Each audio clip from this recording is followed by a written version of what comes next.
Agoshima, kota paling terisolasi di dunia, yang keberadaannya di tengah gunung berapi aktif.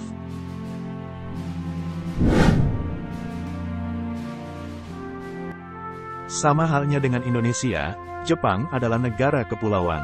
Ada banyak pulau yang bisa dijadikan destinasi wisata, salah satunya adalah Pulau Aogashima.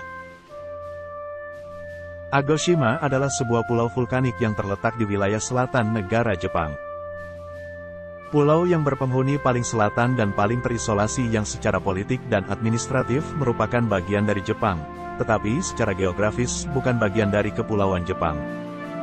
Pulau-pulau tersebut berbatasan dengan Laut Filipina Timur dan terletak tepat di utara Kepulauan Bonin yang juga diperintah oleh Jepang.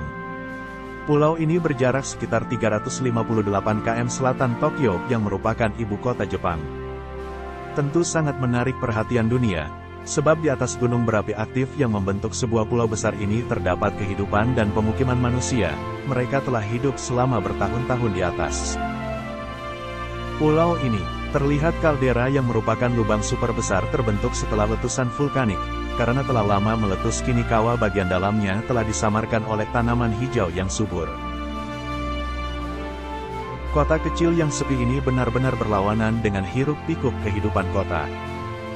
Ada yang menarik adalah catatan sejarah menunjukkan bahwa pulau ini tidak berpenghuni selama ratusan tahun, terutama pada saat terakhir kali meletus pada abad ke-17. Tidak ada kerangka waktu pasti yang mencatat kapan dan bagaimana orang mulai tinggal di pulau ini, namun sekarang telah dihuni manusia yang menjalani hidup normal layaknya di kota-kota lain. Pertanian menjadi mata pencaharian utama penduduk dengan tanaman seperti padi, sayuran dan buah-buahan yang ditanam di teras-teras bukit yang curam. Meskipun lahan pertanian terbatas, masyarakat setempat menjaga dan memanfaatkannya dengan bijak. Perikanan juga penting, penduduk setempat menggantung jaring mereka di pantai dan mengandalkan tangkapan laut untuk sumber protein. Fasilitas di pulau ini sangat terbatas karena jumlah penduduknya juga terbatas, ada 1 SD, 1 SMP dan 1 SMA. Semua surat dikirim ke satu alamat pos yang dibawa oleh tukang pos ke rumah penerima. Ada klinik yang tersedia di pulau ini, tetapi tidak ada rumah sakit besar, hanya ada 1 toko, 1 kantor pos dan 2 bar. Di bar ini wisatawan bisa mencicipi hidangan lokal serta ocu, minuman mirip vodka yang terbuat dari ubi yang memiliki kadar alkohol 30%. Di pulau ini ada beberapa penginapan yang kecil dan sederhana.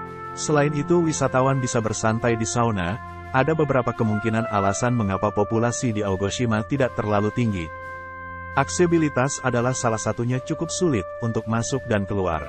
Mau ke pulau ini ada 2 cara untuk mengaksesnya dan keduanya cukup mahal sarana transportasi. Pertama adalah kapal yang berlayar dari Pelabuhan Shihani di Hachijoshima ke Pelabuhan Sanpao di Aogashima. Hanya ada 1 perjalanan keluar masuk pulau dalam sehari. Bahkan pada hari-hari cuaca buruk, tidak akan ada perjalanan menuju ke sini. Kedua sarana transportasi melalui helikopter adalah perjalanan yang dapat menampung sekitar 9 orang dalam perjalanan. Tiket sekali jalan akan menelan biaya sekitar 11.500 yen, atau setara dengan 1,2 juta rupiah. Alasan lain mengapa orang bermigrasi keluar pulau adalah kenyataan bahwa tidak banyak yang bisa dilakukan di daerah tersebut, tidak ada restoran, tidak banyak toko atau apapun di pulau itu. Ini berarti bahwa tidak akan ada banyak pekerjaan untuk dipilih, atau tidak banyak orang untuk dilayani. Meskipun terlihat sangat indah, namun Agoshima merupakan gunung berapi aktif, yang suatu saat mungkin saja akan mengulangi sejarahnya yang membuat letusan besar. Tapi untungnya teknologi saat ini sudah jauh lebih maju dibanding saat terjadinya letusan pertama di Agoshima. Dengan teknologi canggih yang dimiliki Jepang, mereka bisa mendeteksi lebih awal ketika akan terjadi letusan. Meskipun indah, Agoshima tetap berisiko karena merupakan gunung berapi aktif. Meskipun teknologi modern memungkinkan penduduk untuk mendeteksi letusan lebih awal, tetap ada potensi bahaya.